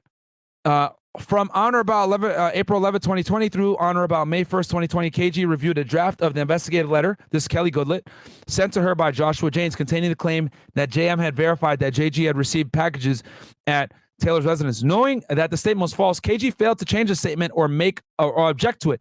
KG later signed a letter which included this false statement. Okay, so that's how they got Kelly Goodlett, this chick right here, who ended up snitching, which I'm going to show you guys how I know that she snitched. All right. She was the one that probably cooperated and got these two guys in trouble. Significantly. On or about May 1st, 2020, Joshua Jaynes and KG signed and submitted the investigative letter that they had jointly drafted about PBI's investigation that led to the search warrants that were served on March 13, 2020. At the time, Joshua Jaynes and Kelly Goodlett knew that the letter contained false and misleading information that purported to link Breonna Taylor to Jamarcus Glover, and the letter omitted information that would have undermined the claim of an ongoing connection between Taylor and JG. On or about May 17, 2020, after media outlets, but it is true, though, they were 100% boyfriend and girlfriend, and that was proven in the investigation. However, they didn't show, right? They didn't show the stuff that could have potentially been exculpatory, okay, which you're supposed to do that. On or about May 17, 2020, after media outlets reported that a postal inspector had announced that JG had not received packages at Taylor's residence, as alleged in a Springfield Drive warrant affidavit, and on May 1st, 2020, investigator Joshua Jaynes texted JG that a criminal investigator wanted to meet with him the following day and arranged to meet with KG in Joshua Jaynes' garage that night. Ooh, okay, so this is where shit starts getting crazy, all right? So now the walls are closing in, right? So postal inspector, right? Because he puts in his affidavit, oh, I verified through a postal inspector, such and such, right? Right here. Verified through a postal inspector that Jamarcus Glover had been receiving packages at 3003 Springfield Drive. So on May 17th, right? Obviously, guys, remember, this case took a whole bunch of crazy shit happened.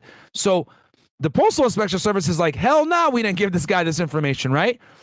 And they said, Jamarcus Glover had not received packages at Taylor's address as alleged in the Springfield Drive warrant affidavit. And on May 1st, investigative letter, Joshua Jaynes texted Kelly Goodlett that a criminal investigator wanted to meet with him following the day and arranged to meet with KG in Joshua Jaynes' garage that night. When Joshua and Kelly Goodlett manned the garage on the evening of May 17, 2020, Joshua Jaynes relayed to Kelly that they needed to get on the same page because they could both go down for putting false information in the Springfield Drive warrant. During a meeting in the garage, Joshua Jaynes and KG agreed to tell investigators a false story, claiming that JM had told them in January 2020 that JG was receiving packages at Taylor's home. So this is where they were stupid. On or about May 19, 2020, 2 days after the garage meeting, Joshua Jaynes falsely claimed to investigators with LMPD's Public Integrity Unit, which, by the way, that's their internal affairs, okay? In January 2020, JM had told him and KG nonchalantly that your guy, JG, just gets Amazon or mail packages there at Taylor's home. So he's trying to downplay it. On or about August 12, 2020, KG falsely told investigators with the Kentucky Office of the Attorney General in January 2020, JM in passing had told KG and Joshua Jaynes that he verified JG was getting packages there at Taylor's home. On or about June 14, 2022, during an interview with agents with the FBI, Joshua Jaynes falsely claimed that in January 2020, JM made a nonchalant comment that JG was getting mail or Amazon packages at Taylor's home, all in violation of Title 18, United States Code, Section 371. So you guys see here, they met in the garage, and then after they met in the garage, they lied to investigators and they concealed stuff, okay, from the affidavit. That's what got them hit with the conspiracy, okay? Let's see how many likes we at here, guys. Hope you guys are enjoying this because nobody's going to read affidavits like indictments with you guys and give you guys this much detail. So I need you guys to like the video. Let me look here where we're at because I need to get the engagement up. We got 1,500 y'all in here right now. So like the video, guys, because we got how many? We got 853. guys, do me a quick favor. All you got to do, like the video, subscribe to the channel. Obviously, preparing these cases, guys, takes a lot of time. Very tiring. I haven't slept much. Had a tough time at the gym. And all I ask is that you guys like the video. You don't have to donate $1 to the show. Okay? I genuinely do enjoy doing these videos for you guys so you guys can kind of get an insight as to how criminal investigations are done. And I'm going to drop a documentary for y'all on Tuesday on the FBI shootout from 1986 because I know you guys have been asking for that, okay? So count 3, falsification of records in federal investigation. On or about May 1st, 2020 in the Western District in Kentucky, Joshua Jaynes acting in relation to and in contemplation of a matter within the jurisdiction of the FBI. Okay, knowingly falsified a document with the intent to impede and obstruct and influence the investigation and proper administration of that matter. Jaynes falsified an investigative letter which he knew would be used in criminal investigation into the preparation and execution of the Springfield Drive warrant of Breonna Taylor's home by including false and misleading statements about the connection between Taylor and alleged drug trafficking and by omitting material information that undermined the claim of an ongoing investigation. Okay. On or about May 7th, and then this is count 4, false statements of federal investigators. On or about May 17, 2022, in the Western District of Kentucky, Kyle Meany knowingly and willfully made a materially false, fictitious, and fraudulent statement and representation matter within the jurisdiction of the FBI. Kyle Meany, specifically, he falsely told an FBI agent that a paragraph requesting authority to make no-knock entry at Taylor's home was included in the Springfield Drive warrant affidavit because officers at LMPD SWAT unit had, during a planned meeting on or about March 5th, 2020, asked for no-knock authority at that location. In truth and in fact, Kyle Meany knew that SWAT did not ask PBI to request no-knock entry at the Springfield Drive apartment 4. Oh, man, this fucking... These guys are tripping all over themselves, getting themselves in trouble, all in violation of Title 18 United States Code Section 1001. 1001, guys, is one of the easiest charges to hit you with. It's false statements, okay? And the paragraph that they're talking about in particular, guys, is this one right here. Affiant is requesting a no-knock entry of the premises due to the nature of how these drug traffickers operate. These drug traffickers have a history of attempting to destroy evidence, have cameras on location that compromise the detectives once an approach to the dwelling is made, and have a history of fleeing from law enforcement. See, this part is actually true because when I read the rest of the case file, they were, trying to flush drugs. They had guns at the houses. They had cameras. This is what I'm talking about when I said these detectives just did sloppy police work and were fucking lazy, okay? Lazy.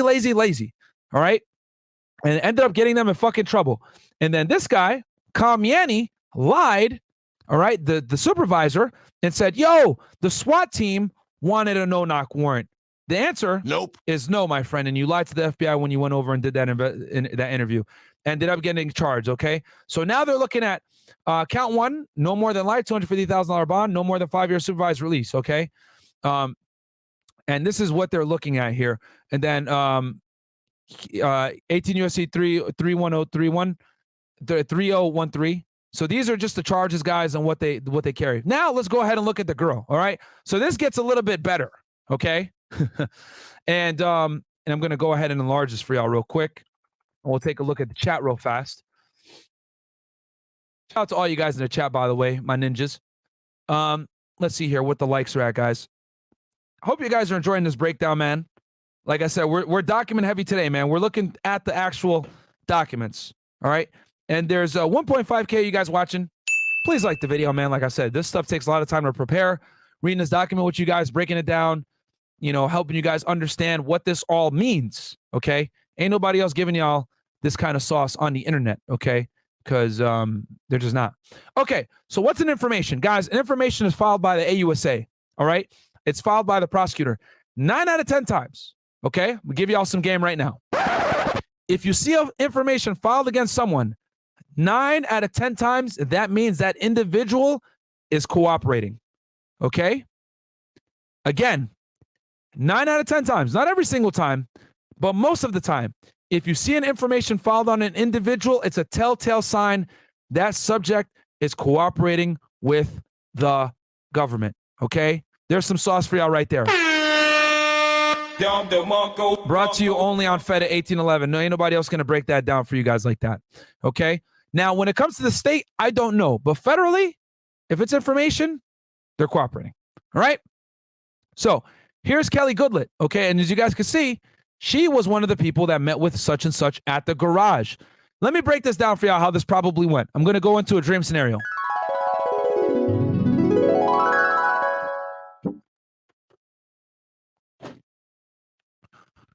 when the FBI started probing this case, okay, now keep in mind that there was an enormous amount of pressure on the FBI to bring charges against individuals involved in this shooting, okay?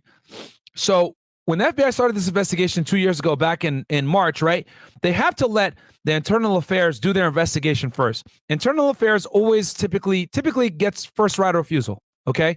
And the other reason, too, why the FBI probably wanted internal affairs to do their investigation is because, let's just keep it 1,000. Internal affairs does a lot of the heavy lifting for you, okay? They bring them in. They're able to interview them without necessarily having the people, they can't necessarily, when internal affairs calls you in, you have to go in. And the beauty of that is when internal affairs calls you in, you have to give the internal affairs investigators an interview, okay? So for the FBI, they're going to sit back and let internal affairs do their investigation because internal affairs is going to have a much easier job doing an investigation than the FBI is, okay?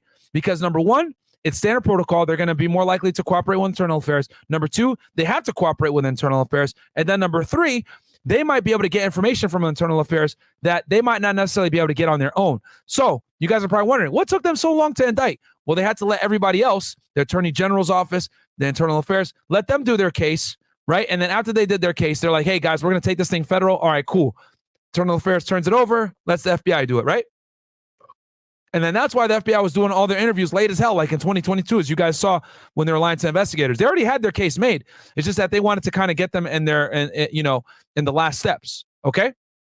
So what probably happened was they're like, all right, listen, we want to go after the guys that drafted the affidavit incorrectly, which is going to be Jayne's and the supervisor. We need a cooperator. We need someone to cooperate with us. So what did they do? They went after Kelly, right? Probably because she was the weakest one, in the weakest link. She had the least culpability, and they cut her a deal, which in this case, you guys are going to see right now. She's looking at a way lesser charge than the rest of these guys. She's just looking at conspiracy, okay? Whereas these other guys are looking at conspiracy, deprivation of rights, all this other shit, okay? So they approached her probably, listen, cooperate with us, tell us everything that was involved in covering this thing up, and you're not going to get as much time. We'll file information. You could plead guilty to that information, and you probably won't do that much time, if any time at all, in jail. So what does she do? All right, I'll do it. And the next thing you know, Gotcha, bitch.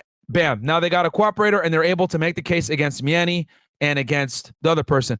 Then also, I want to let y'all know this as well. 9 out of 10 chance if Meany or the other guy, Jayne, decides to go to trial, she's 100% going to testify against them. She's going to be the one to say, yes, I was at the garage. Yes, we discussed this. Yes, we conspired to do this, etc. So this, right, because especially when you go after police officers, a lot of the time, guys, you're going to need very, very strong witnesses because they will go to trial a lot of the time. All right? So, all right, cool. So let's go ahead. I'll look at the chat real fast, see if I missed any of you guys. Demon Fingers, if Darcy does something reckless, she can get the smoke too. I don't know who Darcy is. We'll keep going. I don't care about your personal. Yeah, guys. No need to have drama. Just enjoy the show. Yeah, guys, like the video for the algo, please. Appreciate that. Get us to if you guys can get me to 1,500 likes, that would be fucking awesome. Get us to 100% engagement so I can stop asking for to get the likes up. All right, cool. So here's the information, okay, from Kelly Goodlett. Kelly Goodlett was a detective in the PBI unit who, as of early 2020, had worked for LMPD for approximately 8 years. Kyle Meany was an LMPD sergeant who supervised the PBI unit. Joshua Jayne was a detective in the PBI unit who, okay, as we already know. And we already went over these facts, okay? We went over that. So count one, conspiracy. So this is all she's getting, guys, is conspiracy. Beginning not later than in or around January 2020 and continuing until in or around June 2022 in the Western District of Kentucky and elsewhere. Kelly Goodlett knowingly and willfully conspired and agree with Joshua Jayne and others known and unknown to the United States to commit offenses against the United States, specifically to knowingly falsify a warrant affidavit for Breonna Taylor's home in violation of 18 U.S.C. 242 and 2, and knowingly engage in misleading conduct toward another person with the intent to hinder, delay, and prevent the communication of information to federal law enforcement officer and judge relating to commission and possible commission of federal offenses, okay? So go ahead. So here we go. Manner means an object of the conspiracy. I think we read through this already, right? Here's the overt acts. Okay, on or about March 10th or 11th, 2020, Joshua Jayne sent Kelly Goodlett a draft of the Springfield Drive affidavit in which he claimed that he had verified from a postal inspector that JG was receiving packages. Remember, guys, this is Jamarcus Glover. This is Breonna Taylor's boyfriend, who's a drug trafficker, at Taylor's address. Kelly Goodlett knew this claim was false because Joshua Jayne had previously told her that he had been told there was no evidence of JG receiving packages at Springfield Drive. Despite knowing that this allegation was false, Kelly Goodlett failed to change the statement or object to it. Okay. On or about March 10th or 2020, Kelly Goodlett told Joshua Jayne, remember, guys, they searched their house on the 12th, so they were writing up this affidavit on the 10th or 11th, okay? That Springfield Drive warrant affidavit did not contain enough recent information connecting Taylor or her home to criminal activity. She then added a paragraph to the affidavit that she knew was misleading, which was stated that detectives had verified from databases that as of February 2020, JG used 3000 Springfield Drive as his current home address. So she actually added that to the affidavit, right, which is right here. Bam. Paragraph 13. Okay. Okay. On or about May 17, 2020, after media outlets reported that postal inspector had announced that JG had not received packages at Taylor's address as alleged in the Springfield warrant affidavit, because obviously the postal inspector was like, hell no, man, I don't want to be involved in this. Joshua Jayne texted Goodlett that a criminal investigator wanted to meet with him the following day and arranged to meet with Kelly Goodlett in Joshua Jayne's garage that night. Who's a criminal investigator? More than likely internal affairs, guys. And then they met in the garage, and we read through this already. And yes, we talked about this. So yeah, so this is basically all the stuff from the complaint, from the affidavit from before. So she lied to the Kentucky Office of Attorney General. She lied to Internal Affairs, Public Integrity Units. And then she also, on or about June 14th, during an interview with agents with the FBI, Joshua Jayne's, okay, yep. So bam. So they got her, guys, right, with conspiracy. So she's facing no more than 5 years, $250,000 bond, and no more than 3 years of supervised release. More than likely, guys, what's going to happen? She's probably not going to get any time. All right. She's probably going to get maybe 1 year, 2 years max. Okay. So the maximum she's facing is 5 years versus these guys. The maximum they're facing is life. Life, gentlemen. Meanwhile, her, 5 years. Okay. So that's how you know that she snitched, my friends. She got hit with an information. She's only getting hit with 18 U.S.C. 371, which I know right off the back of my head is conspiracy. That's all she's getting hit with. Meanwhile, these guys are getting hit with, 18 U.S.C. 371 conspiracy. They're getting hit with 1001 false statements. They're getting hit with the deprivation of rights, right? Color of law. And then they're getting hit with the 1519. All right. So now we're going to go over the last officer, Brett Hankison. Okay. This is the guy that shot at the house like a dummy. Stupid. Okay. So let's see what the likes are at before we get into this third indictment here. And by the way, guys, we're almost to, we got 1,000 likes, guys. Let's hit 1.5K likes, guys. Let's hit 100% engagement. And then let me see here. We got, we got 3 Diglets with a big $200 super chat, man. Let me find this bad boy, bro. Thank you so much for the support, 3 Diglets. Really appreciate that. He goes, I am the law. My friend. Thank you so much for the donations, man. I appreciate it, man. Like I said, man, y'all don't have to donate $1 to the show. All I ask is that you like the video, subscribe to the channel. We're almost at 100,000, guys. I want to hit 100,000. Number 1, to say fuck you to all the haters. And then for number 2, so we can get that plaque and flex it and be like, hey, we're 100K on Fed man. So yeah, man. Because, the other reason why I want you guys to like this video is because nobody, okay, a lot of people talk about these cases. They might be like, oh, Breonna Taylor this, Breonna Taylor that. Who actually went through the court documents with you guys on both sides? I went over the criminal case for Breonna Taylor, and I'm going over the criminal case for the police officers, breaking it down for you guys in a very unbiased fashion, right? I'm telling you guys how the police officers fucked up. I'm telling you guys how Breonna Taylor, and her criminal organization fucked up. So, this is unbiased as it gets, baby. So like the video, guys, because nobody's actually going through the court documents with you guys. All right. A lot of people talk shit. This and that, but they don't actually go through the court documents. They don't know what they're talking about most of the time. That's why I can speak in such an educated fashion about these cases. And I tell the haters to suck my dick because I know what I'm talking about. I actually read the documents. Okay. I'm not just on here talking shit.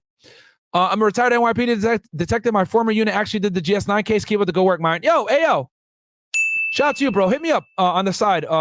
Type in AL in all caps and then type in GS9. I'll hit you up and we'll talk about that because people actually asked me to do the GS9 case. So I might do that one. So shout out to you, man. Shout out to NYPD. Shout out to the Blue. Tamaya Gaines goes, hey, babe, when can we expect the 9/11 episode? I will do 9/11 as well for you guys. I'll probably react to it with a documentary. But yes, I will do 9/11. That one's going to take time. Throw a wrench on 3 Diglets. Yeah, you're right. I should throw a wrench on 3 Diglets. Let me see if I can here. 3 Diglets. Let me see here if I can find you. And thank you so much, man, for all the support, guys. I really do appreciate it, man. I really do. Y'all are the best. Hold on. Am I fucking? I don't think I'm logged in on my FedEx account. Yeah, I'm not. My bad. I'm gonna log in right now, and then I'll add you. Okay, so let's go through this indictment, and then 3 Diglets. I'll give you a wrench, my friend. All right. So, okay. So Brett Hankison got hit with 18 USC 242, which is, the civil rights laws. Okay. So Brett Hankison was a Louisville Metro Police Department detective who had worked at LMPD for approximately 17 years. Okay. So let's go ahead and go into his charges. On or about March 13, 2020, in the Western District of Kentucky, Brett Hankison, while acting under color of law, willfully deprived Breonna Taylor and KW of the right, this is Kenneth Walker, secured and protected by the Constitution and laws of the United States, to be free from unreasonable seizures, specifically during a seizure of Breonna Taylor and KW by officers executing a search warrant, and after there was no longer a lawful objective justifying the use of deadly force. Brett Hankison fired 5 shots through a bedroom window that was covered with blinds and a blackout curtain. The offense involved the use of dangerous weapons and an attempt to kill, all in violation of 18 USC 242. Count 2. On or about March 13th, in the Western District of Kentucky, Brett Hankison, while acting under color law, willfully deprived CN, ZF, and CE of the right secured and protected by the Constitution of the law of the United States to be free from the deprivation of liberty without the due process of law. Oh, my bad. Highlight. Which includes the right to be free from an officer's use of unjustified force that shocks the conscience. Specifically, after there were no longer lawful objective justifying the use of deadly force, Brett Hankison fired 5 bullets into the living room of apartment 4 through a sliding glass that covered with blinds and a curtain. Multiple bullets traveled through the wall of apartment 4 into apartment 3, endangering CN, ZF, and CE. So these 3 individual guys were the people that were in the other apartment that got shot into, okay? The offenses involved the use of dangerous weapons and an attempt to kill. So see how he got hit with 2 counts? He got hit with 1 count for Breonna Taylor and Kenneth Walker, right? And then he got hit with the 2nd count because the bullets went into the apartment of another individual and those endangering those 3 innocent people, all right? So they went ahead and got a true bill on that. So let me tell y'all something, bro. Surprisingly, the person that actually has the strongest case to beat the feds in this is this guy right here, Brett Hankison. And I'll tell you why. The reason why is because he already beat the state on this, okay? He already got found out guilty. He already got found out guilty for, the wanton endangerment, which this charge is essentially the same exact thing, all right? Now, I know you guys are saying, oh, what about double jeopardy, whatever? Well, it's a little bit different because they're hitting him with civil rights violations. They're not necessarily hitting him with reckless endangerment of people. See how they were able to kind of get around it in this case? So, he might be able to beat this one, guys. Now, how is he going to beat it? Well, what he's going to have to argue is that he's going to have to articulate that he felt his life was in danger and that he couldn't, how do I say this? He couldn't deduce the fact that the gunshots that were coming, he didn't know it was from the other police officers because, like I showed you guys before in the diagram, right? And let's show the visual representation here real fast. So all right. Let's go ahead and go Breonna Taylor shooting. Or was it this one right here? Okay. Is this video right here? Okay. So we're going to go back a bit. He goes over here. All right. So from his vantage point right here, guys, okay, this is how he's going to, if he beats this case, this is how he's going to, him and his defense attorney are going to basically, his defense attorney actually is going to have to do this, but they're going to have to prove that while he was standing here and the gunshots were going off, he can't necessarily see what the hell's going on over here. He just hears and sees muzzle flashes and gunshots. So he's assuming, they're still shooting, and he thinks, they're shooting from over here, when in reality, they were shooting from like back over here. Okay? But again, he's, 2020 hindsight, right? He doesn't have the 2020 hindsight. So that's what might save him. Keep in mind, guys, he beat the state case on this. So what's going to happen is that he's going to have to prove, yo, I heard the gunshots. I saw the muzzle flashes. I thought that it was the other person shooting and not the police officers that are actually shooting. He doesn't know, guys, that Kenneth Walker only shot one shot. All he knows is a shot was shot. His guy got injured. He's on the floor bleeding. He runs to the side, trying to flank, and he hears gunshots. He thinks it's a police and the other guys are in a fucking shootout, so he shoots into the house. Was that a smart move? No. I told you guys this. It was stupid. Very stupid. However, if he can show, which is going to be easy to prove, by the way, yo, I didn't know that it was the police that were actually shooting and it wasn't the assailant, he might be able to walk, guys. He might be able to go to trial and walk on this one. Okay? The other two that lied on the affidavit, they're fucked. I'll tell y'all that. They're going to 100%, they're done. Okay? Because Kelly Goodlett is a witness for the government. I already could tell. Okay? So she's going to cooperate and she's going to testify against Meany and she's going to testify against Jayne's. Okay? And then the other two are bad because they lied already. Okay? 1001 is not a hard charge to prove. And then the fact that they falsified the search warrant and the postal inspectors and everybody else came out and said, yo, this shit isn't true. The records show that Jamarcus Glover wasn't actually at the residence. Yeah, that's a big that's gonna be an L. Bam.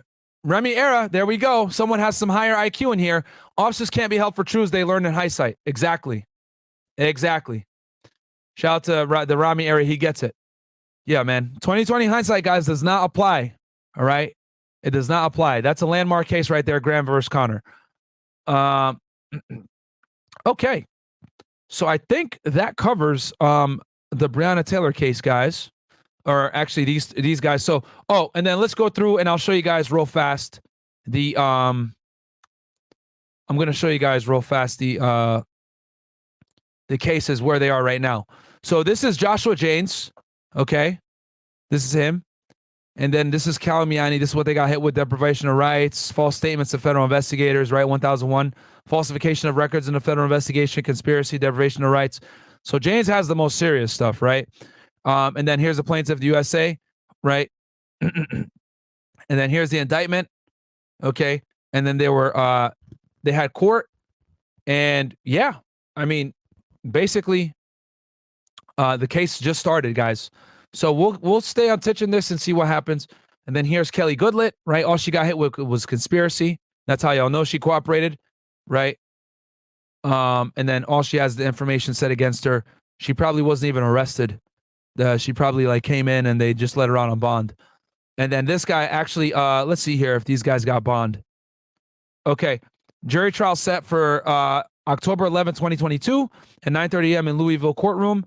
The defendants are released on unsecured bonds in the amount of $50,000 with conditions pending further order of the court. So the police officers are actually out on bond. The FBI went and arrested them, and they got out on bond. And then this chick probably wasn't even arrested. She probably just surrendered, and they let her go.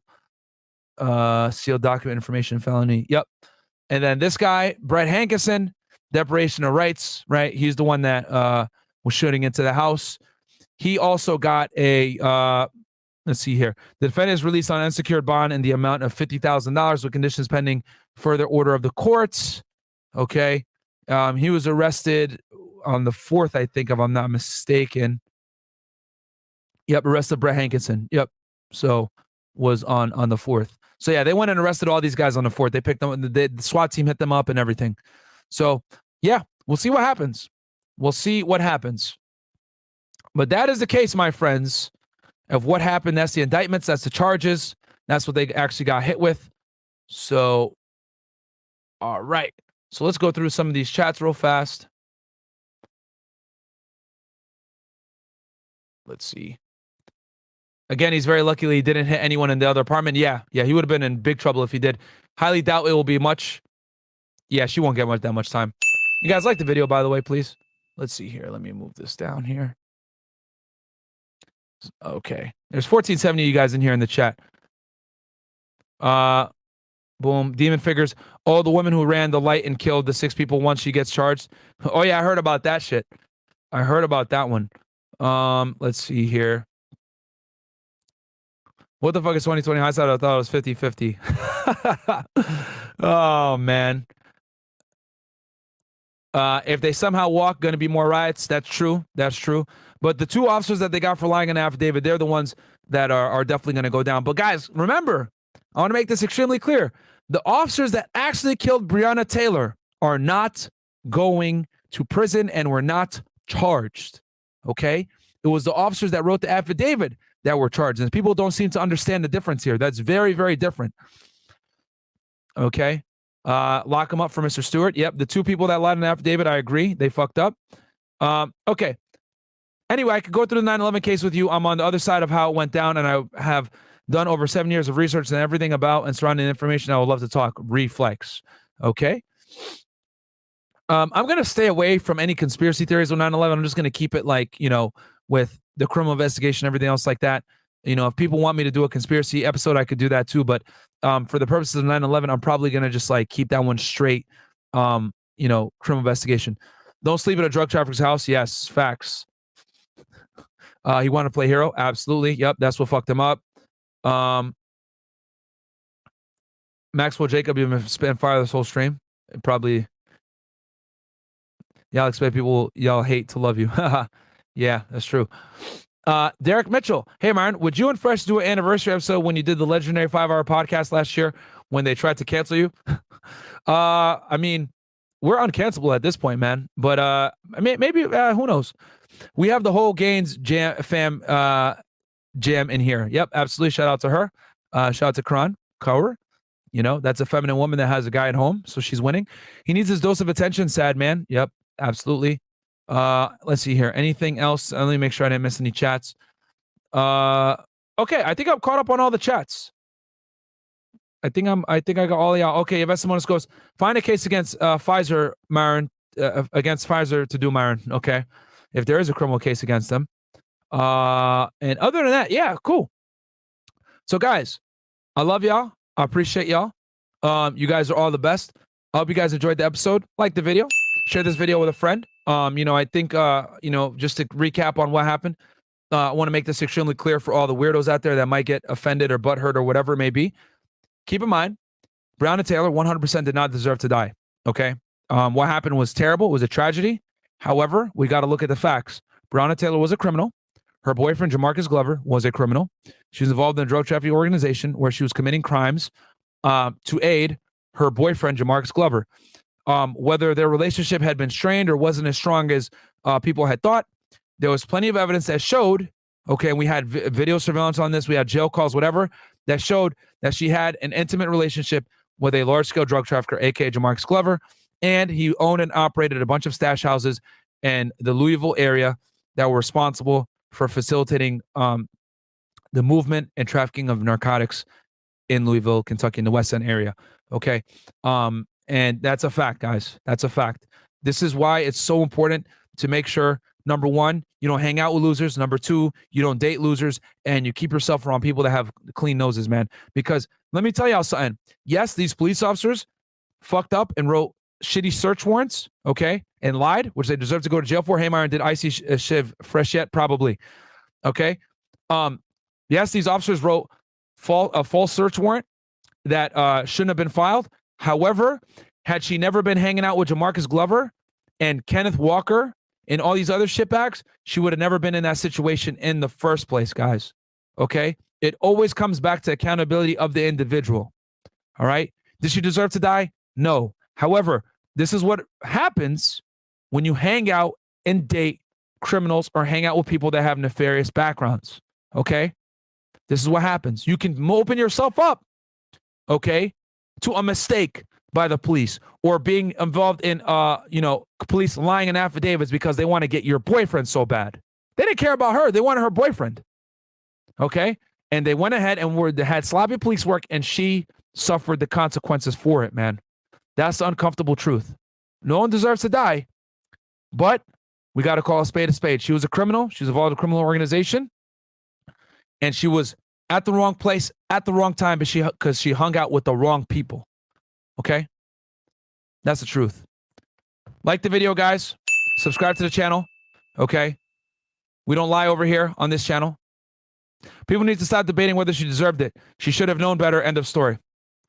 Myron, why get lifetime for that is a lot. Well, they probably won't get life, guys. They're probably going to plead guilty and get less time.